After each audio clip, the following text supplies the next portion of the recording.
ဟိုးရှေ့တောင်ကမောင်အောင်ဆိုတဲ့လူငယ်လေးတယောက်ရှိတယ်။သူကရွာရဲ့အနောက်ကတောင်တန်းတွေရဲ့အောက်ခြေမှာရှိတယ်။လေယာသေးသေးလေးတစ်ခုမှာသူ့မိနဲ့အတူနေထိုင်ပါတယ်။မောင်အောင်နဲ့သူ့မိကအလွန်ဆင်းရဲကြတယ်။သူတို့မှာနွားမလေးတစ်ကောင်ပဲရှိပြီးသူတို့ကိုဒီလို့အမိပေးထားပါတယ်။သူတို့မိသားစုကအဲ့ဒီနွားမရဲ့နှုတ်ကိုရောင်းကအသက်မွေးဝမ်းကြောင်းလုပ်ကြရတယ်။ဒီလိုနဲ့အချိန်တွေကုန်လာပြီးမနက်ခင်းတစ်ခုမှာမောင်အောင်ရဲ့အမိကသူ့ကိုမိုးမလင်းသေးခင်နိုးလိုက်တယ်။ပြီးတော့သူမကငိုနေတယ်။ မောင်အောင်ထားတော့ဒီနေ့ဈေးသွားပြီးကိုရောင်းလိုက်တော့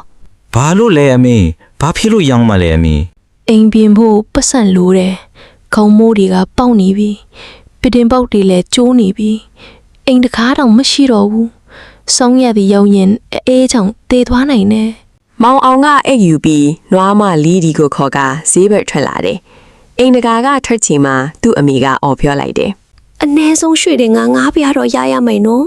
အဲ့ထက်နေရင်မရောင်းနဲ့ငါးပြားရမှရောင်းတော့သားရဲ့ ။ဒီလိုနဲ့မောင်အောင်ကဈေးကိုသွားရင်လမ်းတစ်ဝက်မှာအဘိုးကိုတယောက်နဲ့စုံကြတယ်တဲ့ မင်္ဂလာနဲ့ခင်းပါကောင်လေဘယ်သွားမလို့လဲ မင်္ဂလာပါခင်ဗျာကျွန်တော်နွားရောင်းဖို့ဈေးသွားတာပါသူ့နာမည်ကဒီပါ အိုးတော်တော်လာတဲ့နွားမလေးပဲငါဝဲမယ်အရန်ကောင်းတဲ့အပေးယူတစ်ခုပေးမယ် ။အရှိမတော့သူ့အမေမှထားတဲ့အတိုင်းရွှေရင်ငါပြားထက်တော့မလျော့ဘူးနော်။လူမောင်အောင်ကပြောလိုက်တာပေါ့ကွယ် ငါမှရွှေမရှိဘူးဒါပေမဲ့ဒီအနက်ရောင်ဘဲစီငါးစီရှိတယ်ဒါတွေကမောဘဲစီတယ်ရွှေထက်တောင်တန်ဖိုးကြီးတယ်ယူလိုက်ရင်ကဘာပေါ်မှာအချမ်းသာဆုံးလူချွတ်သွားမယ် ။မောင်အောင်ကသူ့အမေစကားကိုပြန်တွေးနေတယ်။ပြီးမှချမ်းသာသွားရင်အိမ်ပြန်နိုင်မယ်။နောက်ထပ်နွားအသက်တာကိုဝယ်နိုင်မယ်လို့တွေးနေတယ်။ Okay အပေးယူဖြစ်ပြီဆိုကမောင်အောင်ကဘဲစီရီယူပြီးအိမ်ပြန်လာတယ်။သူကအယမ်းစိတ်လှုပ်ရှားနေပြီးအမေကိုပြလိုက်တယ်။ဒါပေမဲ့သူ့အမေကဒေါသထွက်သွားတယ် အယူကောင်ငါတို့ရဲ့တကောင်လေးရှိတဲ့နွားကိုပဲဘဲစစ်တဆုပ်နဲ့လဲလာတာလား ။သူမကဘဲစီတွေကိုဖြစ်တင်းပေါက်ကနေပစ်ထုတ်လိုက်ပြီးမီးဖို့ဘေးမှာထိုင်ငိုနေတယ်